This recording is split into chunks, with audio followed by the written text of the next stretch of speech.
ngwino mukawera turi imbere yawe utuzuze imbaraga uture muri twe ngwino mukawera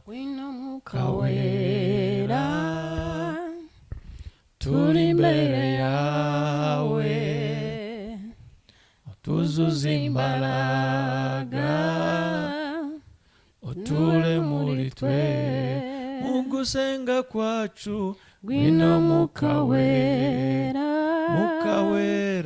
turi imbere yawe uzuze imbaraga ziture muri twe mu bugingo bwacu ngwino mukawera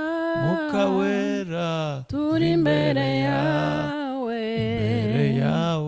kuzuza imbaraga ziture muri twe maze y'ubugingo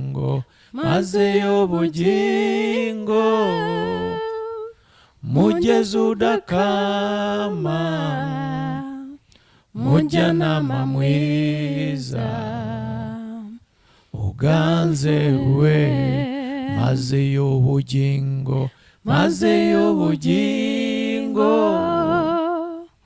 mugeze udakama mujyanama mwiza uganze we maze y'ubugingo mugeze udakama mujyanama mwiza uganze we ishitwe nahango mwana nahango moyo ori kwera nanga ishitwe nahango mwana nahango moyo ori kwera anga ishitwe nahango mwana nahango moyo ori kwera anga ishitwe nahango mwana nahango moyo ori kwera. Haleluya twakushaba omoyo ori kwera shumoije otwebembere nitumanya ko turi abana bawe ai mukama otwebembere. Haleluya twakushaba omoyo ori kwera shumoije otwebembere nitumanya nguturi abana bawe ai mukama otwebembere. Yerusalemu okejuzya entumwa zawe omoyo ori kwera. Yerusalemu okejuzya entumwa zawe omoyo ori kwera. Haleluya twakushaba omoyo ori kwera shumoije moije otwebembere nitumanya nguturi abana bawe ai mukama otwebembere haleluya twakushaba omoyo likwera shumoije otwebembere nitumanya nguturi abana bawe ai mukama otwebembere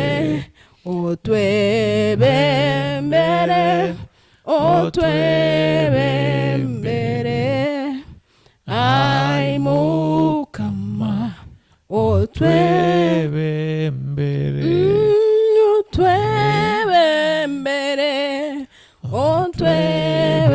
otwebembere ai mukama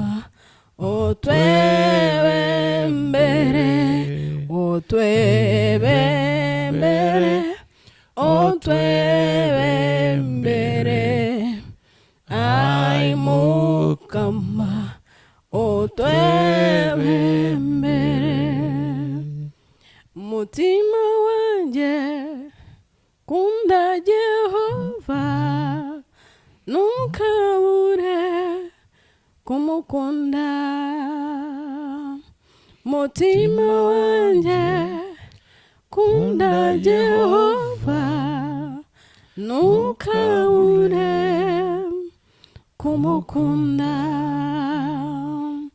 mutima wanje kunda Jehova nukabure kumukunda mutima wanje kunda Jehova nukabure kumukunda. Ami tuzamuye icyubahiro yuri tuje imbere yawe tuzanye imitima yacu nkame duhagurukije amajwi yacu duhagurukije imitima yacu yuri twe kuba twebwe ahubwo wowe mwami reka tuba akanwa kawe data wera w'Isirayeli uvugire muri twe ukorere muri twe mwuka wera turatangiye udufashe kuko utari kumwe natwe ntacyo twaba turi ariko iyo uhari buri kimwe kirakoreka mwuka wera ngwino uganze niyo mpamvu tuguhamagara tukavuga ngo utegeke muri byose utegeke wera w'Isirayeli kuko iyo utegetse birakoreka mwuka wera muziranenge tuje imbere y'amaso yawe ukora ubushake bwawe mwuka wera twe kuba twebwe wera w'Isirayeli ahubwo tubukora icyo ushaka tugendere muri wowe wera w'Isirayeli ndagushimye ndaguhimbaje niyo mpamvu tuvuga ngo mwuka wera uganze iteka ryose uganze mu byo dukora uganze mu ho tugendera uganze mu kanwa kacu uganze mu mikorere yacu uganze mu mago yacu uganze mu bashumba uganze mu matorero uganze mu batwumva uganze mu batureba wera w'Isirayeli tuguhaye icyubahiro mwuka wera manuka uganze wera w'Isirayeli iyo mpamvu tuvuga ngo nta yindi mana ihwanye nawe nta yindi wakora nkawe nta yindi twakwizera nta yindi twavuga uretse wowe mwuka wera niyo mpamvu tukuzamura iteka tukavuga ko udahwanye n'abandi tukavuga ko ukomeye tukavuga ko ari nawe usa nawe mwuka wera ushimwe uhimbazwe data tuguhaye ikaze uyu munsi ngwino utegeke muri iki kiganiro ngwino ubane natwe wera w'Isirayeli reka ibyo tuvuga bigira uwo bikorera reka ibyo tuvuga bigira aho bikura abantu bigira aho bibasira mwuka wera muziranenge data uhure n'imitima ibabaye uhure n'imitima ikakaye uhure n'imitima yihebye uhure n'imitima idafite ibyiringiro uturememo ibyiringiro uturememo kumenya uturememo kukwizera data wera w'Isirayeli nsenze nizeye kuko uri iteka byose turakubona wera w'Isirayeli ushimwe uhimbazwe kuri mukuru ubwano bw'umucunguzi wacu Yesu Kristo amen. Amen. Amen. Amen. Yes ashimwe. Praise Jesus. Turabashuhuje mwese abadukurikira. We greet you, all of our followers.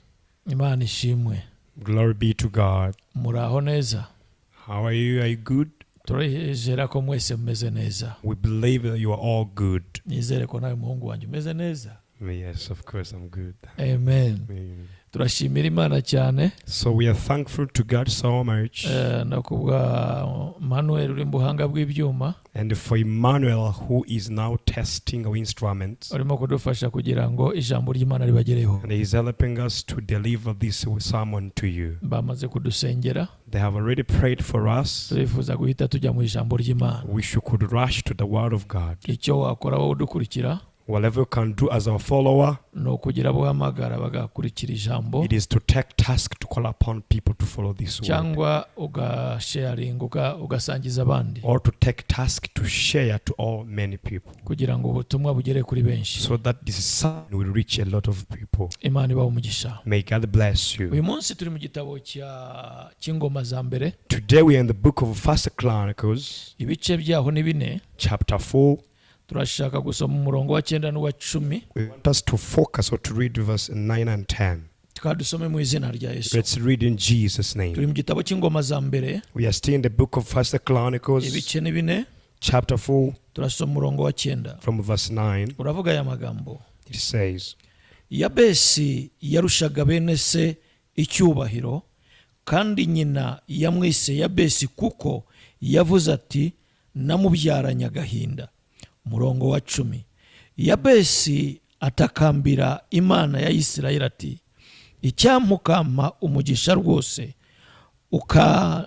ukagura imbago yanjye, kandi ukuboko kwawe kukabana nanjye, ukandinda ibyago ntibimbabaze. Nuko Imana imuha ibyo yasabye. Amen. Let's read in the name of Jesus. 1 Chronicles chapter 4 from verse 9. Jabez was more honorable than his brothers. His mother had named him Jabez, saying, because I gave birth to him in pain. Jabez cried out to God of Israel, oh, that he would bless me and enlarge my territory. Let your hand be with me and keep me from harm, so that I will be free from pain. And God granted his requests. Turashaka kuvuga kuri iri jambo. We want to focus on this word. Kuko ari Imana yaduhaye. It is the one God has given us. Hari abantu idutumyeho. There are people He's sending us to. Kugira ngo Imana ivugane nabo kunyura mu ijambo ryayo. So that God can manage to talk to them through His word. Kuko aho bari bafite impamvu zabo zitandukanye. Because where they are there with their reasons. Uyu ni Yabesi. This is Jabez. Afite amateka ye. He had his own history. Ayo mateka ya Yabesi. The history of Jabez. Nawe yarayasanze. So he had found it before. Iyo umuntu ajya kuvuka, if someone is about to be born, ntabwo yitoranyiriza umubyeyi ari buvukeho. He doesn't select or choose a parent to be born. Kandi ntiyitoranyiriza umujyi cyangwa igihugu ari buvukire. He doesn't even choose himself a country and a city to be born in. Ahubwo wasanga yavutse. But he's already found himself being born. Iyo amaze kuvuka, after getting born, agakura akagira ubwenge, he grows up enough with intelligence. Nibwo amenya ababyeyi yavutseho. This is where he realizes the parents he was born with. Amateka ari hari, their history, ubuzima bwe, their whole life. Noneho agatangira kwitekerezaho. So he starts thinking about himself. Bamwe rero bameze nk'abo. So some like those ones, bajya bicuza. They regret. Bakavuga ngo iyaba papa yari runaka. They say, if I had this father. Iyaba naravukiye mu mujyi uyu n'uyu. If I could be born in this city. Iyaba naravukiye mu gihugu iki n'iki. If I could be born in this country. Ariko ntabwo ari twebwe duhitamo. But we are not the ones to choose ourselves. Ahubwo usanga waravukiye aho ngaho. But you find yourself in that born average. Je nizera ko Imana ibishaka ko uvukira aho ngaho. I trust God actually needs you to be born that kind. Ariko wamaze kumenya Imana wizeye, and after having known you very well that God you believed, uwo muryango wavukiyemo, that family you were born in, aho hantu wavukiye, that place where you were born, ushobora kuhahindura, you can change, you can transform it. n'abandi bakifuza, And the other people will have a wish kuba mu muryango wawe, to live in your kuba family, mu gice to utuyemo, live in your kuba mu locality, gihugu to live utuyemo, in the country you are in. ushobora You kubihindura. can transform it, you can change Ni it. icyemezo umuntu afata, It is a decision, personal ni decision. ukwizera Imana, It is a faith in God akizera Imana. and having faith in God. Yabesi yaravutse, So Jabez was born. asanga amateka, He found the history. asanga n'izina He yitwa. found his name. Ndatekereza I think ataramenya impamvu y'izina, he had never known his the word and the ashobora reason kuba of the name. yarabyishimiye. Maybe he was happy with it. Atangiye kumva ko yitwa Yabesi, When he started listening to my name is Jabez, atangira kwishima, he started being happy. atangira He kunezerwa, started being joy kuko yitwa Yabesi. because his name was Yarivuga Jabez. kumva nta soni afite, He was not ashamed for to be called the name. ariko amaze kumenya impamvu But, yiswe but after Yabesi, knowing the reason of Jabez, kuko nyina yamubyariye mu gahinda, God,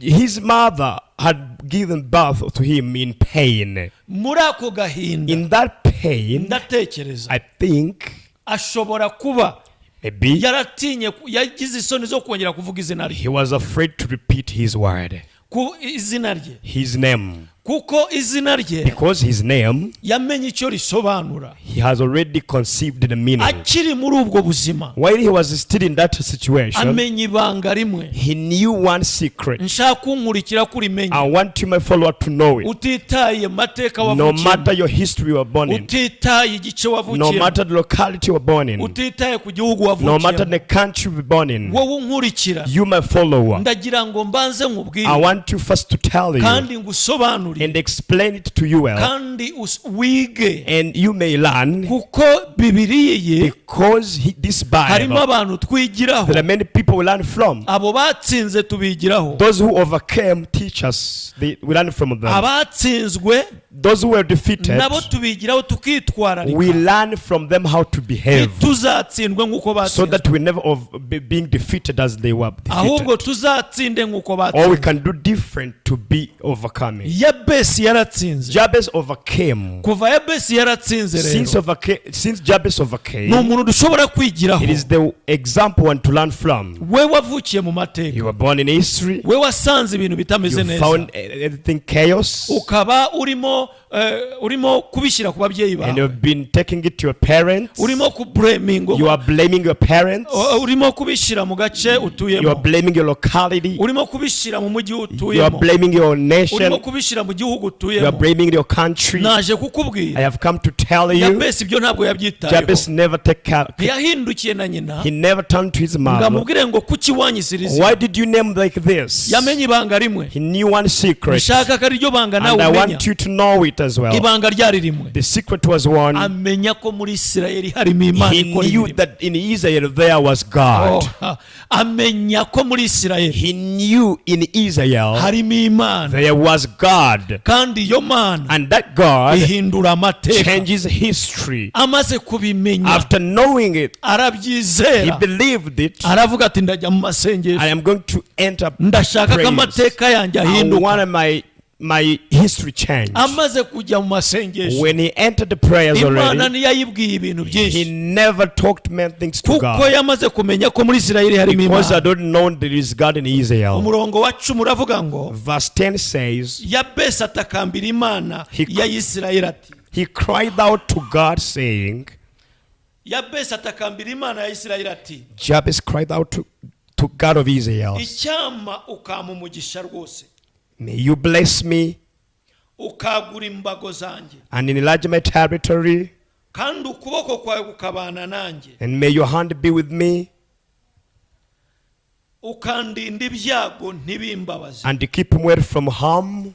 Ibintu bine yasabye Imana. 4 things he asked from God. Icyama ukampa umugisha rwose, May you bless me, ukagura imbago zanjye may you n'icya kabiri, enlarge my territory, that is second. ukuboko kwawe n'icya gatatu kukabana May nanjye, your hand be with me, that is third. icya kane Fourth, ukandinda ibyago may you ntibimbabaze. keep me away from pain and harm.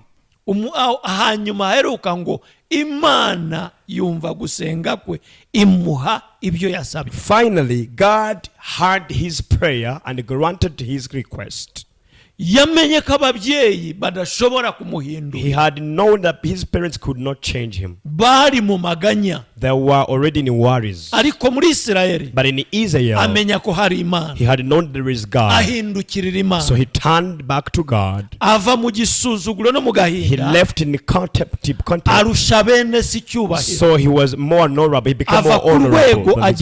He shifted to one level to the other level. Ndi hano kuvugana nawe. I'm here to tell you. Aho muri hose. Wherever you are, aho muba hose, wherever you live, mu mujyi urimo, in any city you are in, urimo, in any locality you are in, in any nation you are in, I have come to tell you, because God has given me your word. You've been so long crying. If I would be educated, if it wasn't my stepmother, I would be educated. It was my uncle granting me cows, I would be educated. You have a lot of excuses. You have many people you are carrying. You have many people you bound in your heart. God has talked to you to go through this word. Jabez never carried anyone.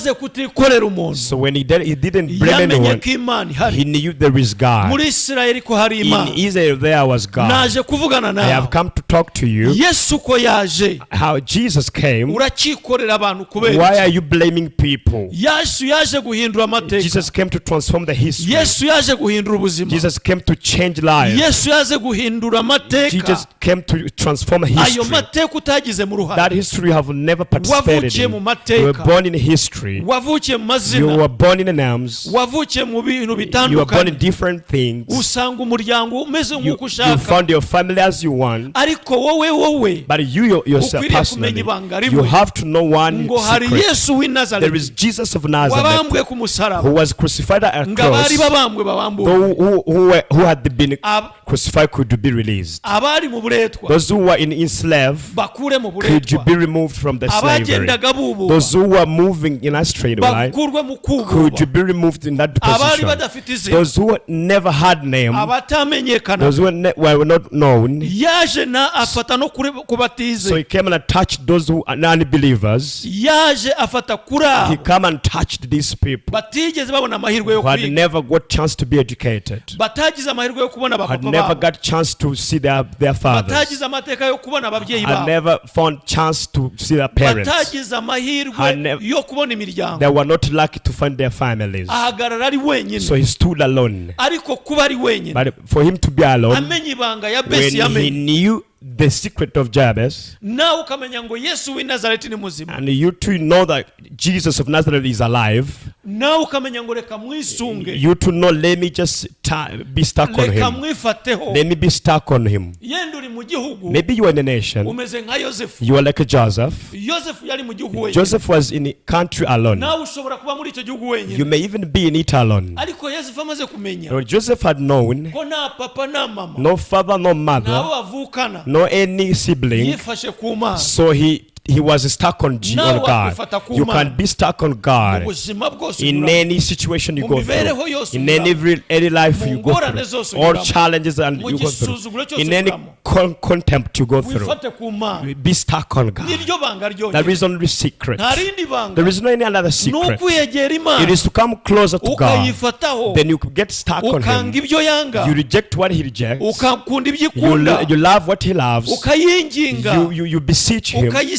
You ask for Him to learn and then to be instructed. I mean, to obey and fear whatever He wants. To teach you, to listen, to hear and obey. Hallelujah. Amen. May you beseech Him to teach you to follow instructions and His commandments. You can just ask Him to teach you to go through His ways. You can beseech or ask Him to advise you. You can ask Him so that His eye could stay on you. There are things you can ask for. from wowe him. uri aho ngaho urababaye Where you are here, you were not suffering. uranywiza yose ngo agahinda You were karashira drinking to remove your worry, your anxiety. ariko ndakubwira ntabwo kari bushire But I'm telling you, it's not to be ended. uriyandarika ariko ntabwo kari You bushire exposure yourself, but your worry, your sorrow is not to be ended. urirwanirira You ariko fight ntabwo for bibukemuka yourself, but you will not get free. nta mpamvu yo There kwiyahura is no any reason to commit nta suicide. mpamvu yo kwigirira There nabi is no any reason to do wrong Bitewe against you n'amateka. because of the history. reka amateka Let history tuyigireho teach us. Let us learn from atubere it. ingazi May it be atubere our ladder. amasikariye, Let it be our itubere escalators amadara upstairs. May it be our upstairs tuzamukaho to climb on tujya ku rundi to rwego the other level. yabesi aravuga ati Jabez said, sinshobora kugumanira I izina cannot remain this name. sinshobora kuguma muri I ubu cannot buzima stay in this ubu situation. ndabuvamo I have to go out from it. niba muri isirayeli hari If imana there is God in Israel, nanjye ubu buzima I ndabuvamo have to shift from this life. ndashakayo umuntu aho I ngaho want somebody there ushobora kuvuga ayo who magambo can repeat and confess such ngo muri words. ubu buzima In ndimo this life I'm in, sindi I bubugumemo will not stay in it. iyo ni ryo banga There is a secret. jyewe uvugana nawe Me, personally, as I'm talking to you, nsoma ijambo as I've been reading the word. nicyo nanjye mvuga That is what I'm focusing on as sindi well. bugume ku I rwego will not ndiho stay on my level I'm on. yenda urwo ndiho urarwifuza Maybe you wish the level I'm on, ariko sindi but I will burugumeho not stay on it kuko yesu w'i nazareti ari because muzima Jesus of Nazareth is alive. imva yamunaniye kumuheza The grave could not retain him. akazuka akaba ari umwami He w'abantu rose again and is the King of Kings. Ururagumamo. That I will not stay with it.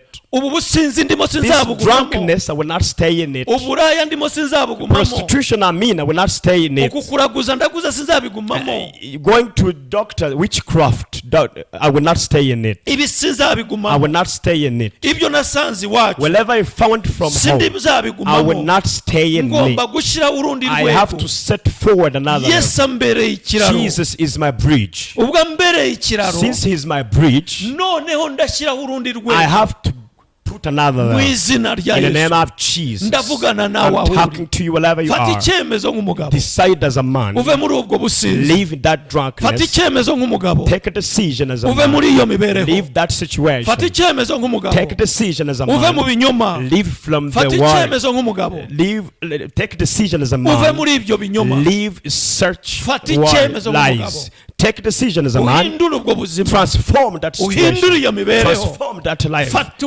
icyemezo Take a decision. kuko hari umugaba w'ingabo Because there is the commander of inyuma commanders. yawe ufite umugaba Behind you there is a commander. witwa yesu w'i nazareti His name is Jesus of ufite Nazareth. umubyeyi You have a parent. ariyo mana That is yawe your God. ashobora guhindura He ubuzima can bwawe transform your life. wivuga ngo ntibishoboka Don't say it is impossible. kura mu kanwa kawe ikintu kivuga ngo Remove ntibishoboka out from my mouth the word shyiramo ijambo impossibility. rivuga ngo byose Put the word in your mouth. muri Or kristo in birashoboka Christ, or is possible. yabesi aramubwira Jabez said, icyamuka mu mugisha may rwose you bless me. dusengane nawe Let me pray with you. nanjye ndashaka kuvugana I nawe want to talk to you. dusaba imana aka kanya Let's ask God. niba utazi gusaba If you don't know how to sabana ask, nanjye ask with me. sengana nanjye Pray with me. dusaba imana iduha Let's umugisha ask rwose God to bless us. Sure. iduha He imigisha will give us blessings. yaravuze ngo icyamukama He said, imigisha may you bless me. wowe urashaka imigisha y'abana Do you need blessings of others? hari abafite amafaranga Those are people whose ariko money nta bana bafite and no babies. hari abafite abana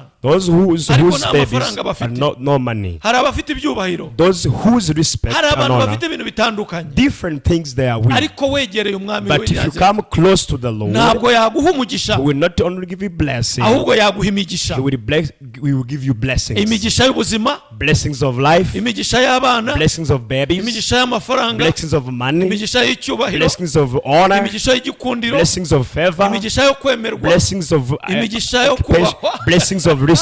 Sure. hari imigisha There yaguha are many blessings, imigisha itandukanye different ones. yayiguha He can grant them with you. haleluya Hallelujah. yaguha imigisha He can itandukanye grant you with a lot of blessings. ukumva ngo habayo amavuriro ariko utayajyamo There are clinics, but you never even go to any one of them. amavuriro Clinics, hospitals, utajyayo you never go to any hospital. akakurinda gereza ukazumva He ntuzijyemo protects you going to the prison and you have never gone there. akakurinda ibyago He ntibikugereho protects you from different obstacles you never ending. icyamukama umugisha May you give me blessing. senga uyu munsi Pray from ubwira today. Imana Tell God, ngicyambuka ukampa imigisha may you give me blessings. data mu izina rya Yesu. Lord, in the name of iri niryo Jesus. sengesho ryacu. This is our prayer. turavuga ngo mu izina We are rya saying in the Yesu. name of ubwo Jesus. twakubonye If we saw you, twabonye byose we found all. kuko ubukire Because riches n'icyubahiro and honor and respect n'ubutunzi and wealth, buhoraho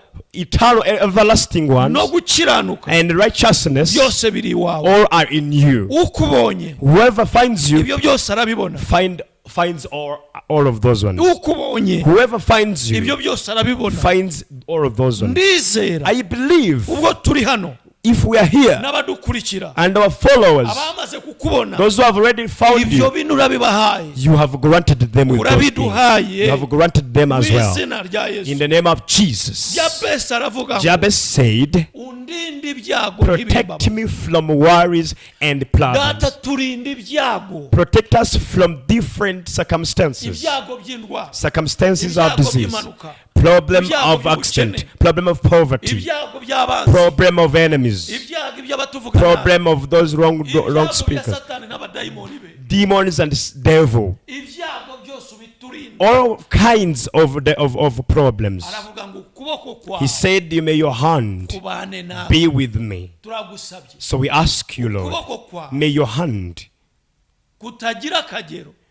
an infinite one, an infinite hand you have, kube kuri twe, may it come and fall upon us. kuturwanire, May it fight for us. kudutsindishe, May it make us overcome. uhindure ubuzima May bwacu, it transform our kubane situation. natwe, May it be with us. uduhe n'ibyo tutagusabye, May you give us more than you have asked. kuko ijambo ryawe riravuga Because the word says, mu Befeso 3:20, Ephesians 3:20. mu Befeso In Ephesians ibice 3 chapter 3 verse 20, ngo dusaba bike we ask just a few, ukaduha ibirenze ibyo and you dusabye give him more than our ask kubw'imbaraga zawe by your zidukoreramo. power. which muri is izo in you. mbaraga In zidukorera that power that works in us, turasengera we abababaye, pray for those who are suffering, abari muri iyo mibabaro, those who are in afflictions, abicuzaga those who are n'abibazaga byinshi. regretting and asking Data things, tugusabye ngo that umwuka we wawe ask your Holy Spirit to go upon them. basanga baruhure, Go where they are and make them humura free. amaso yabo, Now make them unblind of their eyes. abatareba barebe, Those who never see, make them see. abatumva Those who batangire never kumva, hear, make them hear. abatagenda Those who batangire never kugenda, walk, make them walk. abafite amadeni batangire Those who are kwishyurwa, debts, make them pay them. ababuze abagabo babona abagabo, Those who are not married, give them marriage. ababuze abagore babona abagore, Those who go for the witchcraft for the husbands, give them husbands. ababuze abana Those who have never found any baby, babona abana, give them babies. abafite ibyo babuze Those who have different things they are missing in their lives, babibone mu izina make rya Yesu.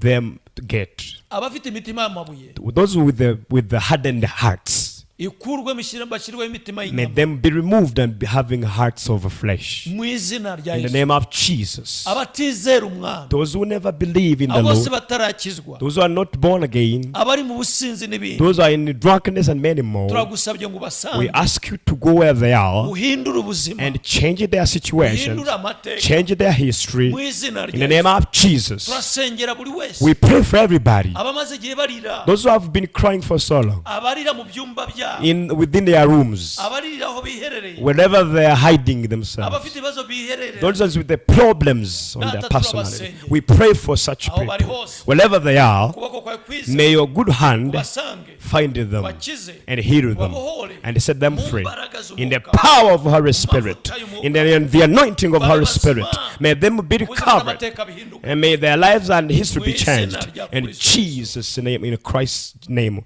we pray. Amen. We pray, amen. Imana ibahe umugisha, May God bless you. bagire neza, May God bless you. turi kumwe, We are together. musharinga icyo kiganiro, Share this program. mukore subscribe, And remember to subscribe. mushyigikire iyi YouTube channel yacu Support our YouTube channel kugira ngo ishobore kugera kure, so that we can manage to develop it aho abantu to the bose other, bari. where other people can find it. Can urayumva access to yitwa it. Awakening Revival Mobile TV, It is called Awakening Revival Mobile TV. ntabwo yicara hamwe. It does not stagnate in the same place. Yesu yarutumye ku bantu, Jesus sent us to many people. aho bari hose Wherever they are, tugomba we have kubasangayo. to find them from Imana such ibahe places. umugisha. May God bless you. turabakunda We love you so much. turabasengera We pray for you as well. amahoro y'Imana abane May nawe peace of God be with mu you. izina rya In Yesu Jesus' name. bye Bye.